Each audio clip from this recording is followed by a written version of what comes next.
I spent 8 years in this business with. He said, if I'd known it was this easy to make money, I would have done it a long time ago. But that was a compliment, because what we did was we did a lot of promotions. We did a lot of sales and promotions. But we built a dry storage. That's where you have this great big barn, and you put boats in there on a great big forklift, and you keep them out of the weather up on a rack inside a building. And so I had a partner that had been in that business for 30 years, and I had another partner that already owned the marina. And so my job was to get in there and grow the business. And I'll never forget, my wife and I went to a boat show. A boat show is the best place to go if you want to start selling space in either your marina to buy a boat slip to keep your boat there, or to buy a rack, they call it, to keep your boat sheltered indoors. For those of you who don't know the concept of that business, the dry storage business in the marina industry, people keep their boat. Maybe it's a fishing boat, or maybe it's a pleasure craft, and they can vary in size and length, generally 16 feet to like about, I guess the biggest boats we had in there were in the mid-30s every now and then, but that's pretty big.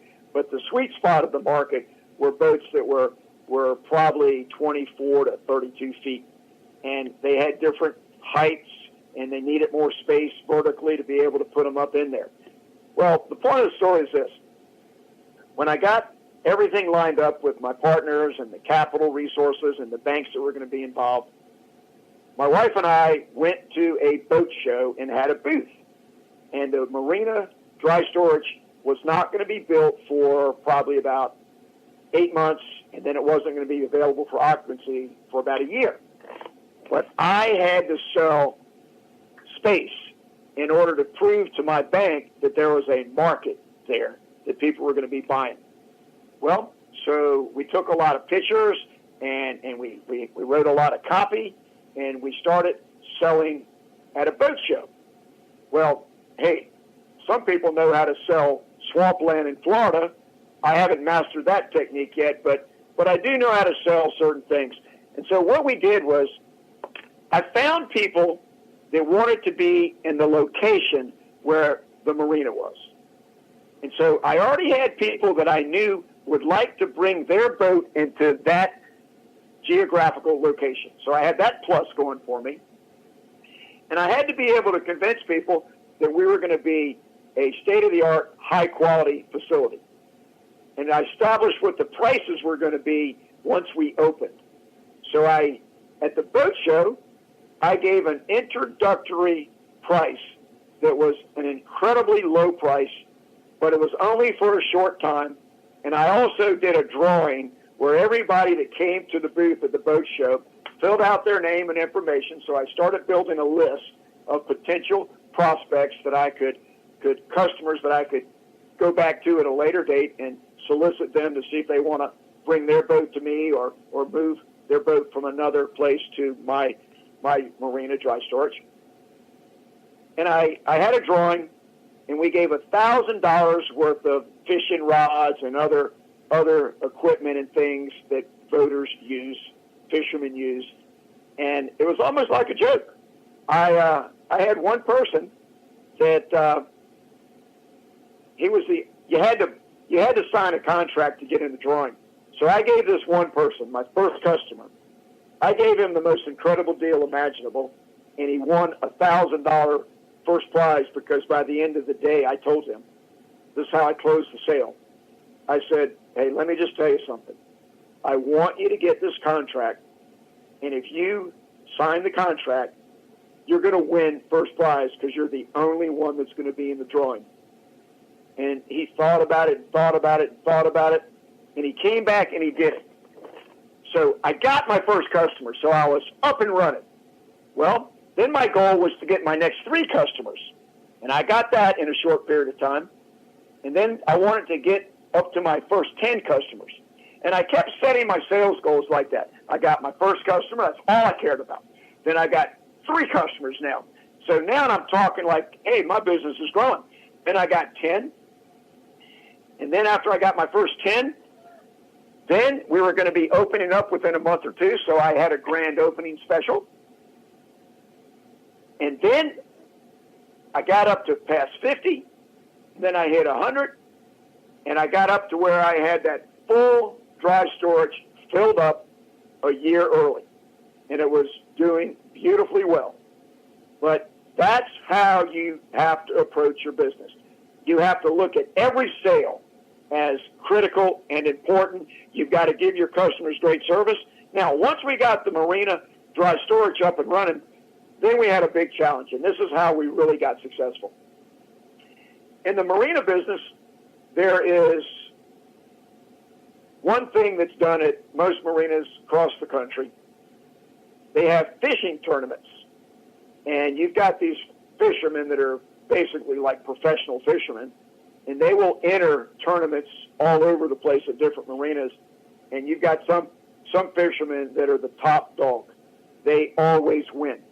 Well, if you've got 25 boats that pay an entry fee, and the way it's always done is the night before the tournament, they have like a party, pizza, beer party or something, and they just let everybody have a good time. And then the next morning, the tournament starts at like lines in the water at 4 in the morning. They drop their lines in. They got to come in, say, at 6 o'clock at night, and then you do the weigh-in to see who caught the biggest fish, and they win. Well, the problem is you got people winning your tournament that have their boats housed at other marinas that have no intention of bringing their boat to your marina to give you their business because they're already fishing out of another marina that they're loyal to. And there's only prize money for the first 3 places, first, second, and third place. So I saw pretty quickly that I don't like this way that it's being done in this industry, because you end up with 25 entries and 22 people are losers. So the average tournament used to cost about $3,000 or $4,000 to promote with prize money and so forth. And so what I did was I changed the image of the marina that I owned, and I turned it into a family atmosphere, and we had big parties where it was very, very family friendly, cookouts and pig roasts and et cetera.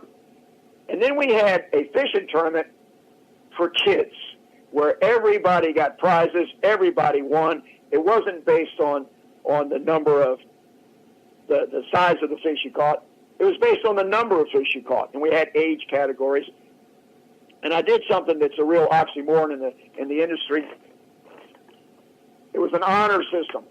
So if a 5-year-old had a line in the water and he caught a minnow, there's no size limit, and he broke the water line and that fish came out of the water and then it jumped off the hook and he caught the same minnow again, that counted as 2, not 1. All I'm trying to say, and I've gone pretty far into doing this, is you've got to think about your customers. You've got to be creative. You've got to think about things. And so basically, the image of my marina became a family marina overnight, and we filled it up. We had people coming from all over the area from other marinas because they liked our atmosphere. So that's just an example of trying to figure out what your market is and paying close attention to it. So we've got pricing, we've got location, we've got quality, and we've got service, support. If you're a technology company and you're giving website, then make sure you give good support. Okay, so what I want to transition into is this. I've got a very close friend, and his name is Steve Forbes. And Steve Forbes is the owner of Master's Touch Barber School of Excellence. Steve Forbes has been running Master's Touch for about 25 years now.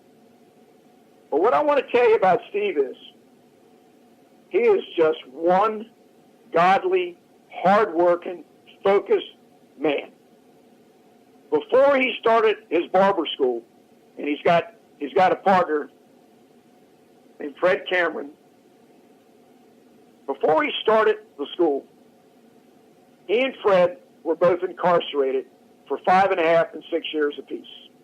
Armed robbery, things of this nature. And he learned how to cut hair, both of them. They learned how to cut hair while they were incarcerated. And I'm using Steve's story for a moment here to make my point today. Life's not easy sometimes. But if you're focused, hardworking, honest, Honest, honest, capital letters. If you're willing to work hard and always know that you've got to keep it between the lines. That's one of the expressions that we use here. Steve uses that expression. The temptations of the dangers in life are always there. But if you just stay focused and keep it between the lines, that's a highway term for those of you who don't know it. Don't be changing lanes and do reckless driving. If you keep it between the lines, Steve gets up every single day and works about a 12-hour day, pretty close to 7 days a week, because it would be so easy to experience failure. But he's willing to work hard. He's made something out of his life, and he has opened up the door for countless numbers of other people that have come out of incarceration, found their way to his barber school, learned how to cut hair, and turn their lives around. His main thing is helping other people succeed. And he set the example by doing that. This Wednesday, he and I are going to be going to Deerfield Correctional Center up in Capron, Virginia, to a job resource fair to motivate people that are getting ready to get out and let them know of the resources that are on the outside. But Steve is amazing that he has had a business. And, you know, he doesn't make a fortune, but he makes a good living. He supports his family. He takes care of what he does. He does take time off when he wants to. But he has got the work ethic. He has got the dedication. He's got the focus. He's got the reality that he fights every day. And so I just want you to remember this. It doesn't matter where you come from. If you make up your mind that you want to do something, you can succeed. So let me give you just another couple pointers as to what I want to share with you today. There are a lot of people that try to motivate other people. And they'll tell them a story about a person whose life was in disarray, might have been incarcerated, and they went on to start their own construction company. And they end up growing their company to where they get really, really big, and they get into the millions of dollars a year, and they hire a lot of employees. Well, those stories are absolutely wonderful, and they encourage me, they motivate me.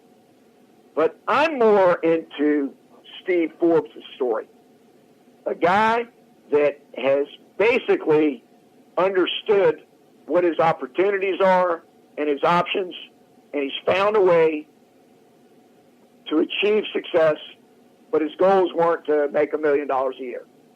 And so I think that most of us are in that category. We're not going to be that ghetto person that wants to play NBA basketball, and he plays an awful lot of basketball with the hope that he's going to get that contract because there's so many wonderful success stories in the NBA. Sure. But what's the real chance of reaching that success yourself? It's a hard thing. Hey, I'm not saying that you can't do it, but what I'm saying is let's be practical here.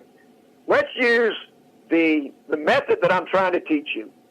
Know who you are. Know what your lifestyle is. Know what you need to do to support your family and support your lifestyle. And then get that money coming in from a job where you're taking on-the-job training so that one day you might want to be an entrepreneur yourself. If you go into business for yourself, do your homework, know your overheads, learn your costs, monitor everything very closely, and manage. Set up an accounting system. Set up a system where you pay close attention to the trends that are going on. You need to do that. One of the things that I want to tell you that might be a good opportunity for a lot of you, if you really, really want to go into business for yourself, franchises might be a great option. There are literally thousands of franchises out there that if it's the type of thing